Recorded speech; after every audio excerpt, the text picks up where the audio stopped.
আসসালামু আলাইকুম রহমতুল্লাহ। এইচকে বহুমুখী খামার ইউটিউব চ্যানেল এবং ফেসবুক পেজে আরেকটি নতুন পর্বে আপনাদেরকে স্বাগতম। আমরা মে মাসের ১ম সপ্তাহে হলুদ লাগিয়েছিলাম। আমাদের নিজস্ব উৎপাদিত বীজ থেকে গাছ এখন যথেষ্ট বড় হয়েছে আপনারা দেখেন, এবং এই হলুদটা সম্পূর্ণরূপে রাসায়নিক মুক্ত। এখানে কোনো প্রকার রাসায়নিক সার এবং কীটনাশকের ব্যবহার করা হয়নি। এখানে আমরা যে ব্যবহার করছি আমাদের তৈরি এইচকে ঘন অণুজীব সার, এইচকে তরল অণুজীব সার, এইচকে হিউমাস এবং এইচকে ১০ পাতার রস। এটা আমাদের মিশ্র ফল বাগান। এখানে আছে মাল্টা, কমলা, আখ, আদা, পেয়ারা, পেঁপে, লিচু, দেখেন কিছু মরিচের গাছও আছে। মিশ্র ফল বাগানে লাগিয়েছি।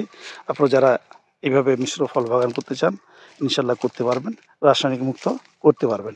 কীভাবে করতে হয় জানতে চাইলে আমাদের সঙ্গে যোগাযোগ করবেন। আমরা সকল প্রকার পদ্ধতি আপনাদেরকে শিখিয়ে দেব। আর যদি উপকরণের প্রয়োজন হয়, ইনশাল্লাহ সকল প্রকার উপকরণ আমরা সুলভ মূল্যে আপনাদেরকে সরবরাহ করতে পারবো। আমাদের সাথে থাকার জন্য আপনাকে অসংখ্য ধন্যবাদ। আসসালামু আলাইকুম ওয়া রাহমাতুল্লাহ।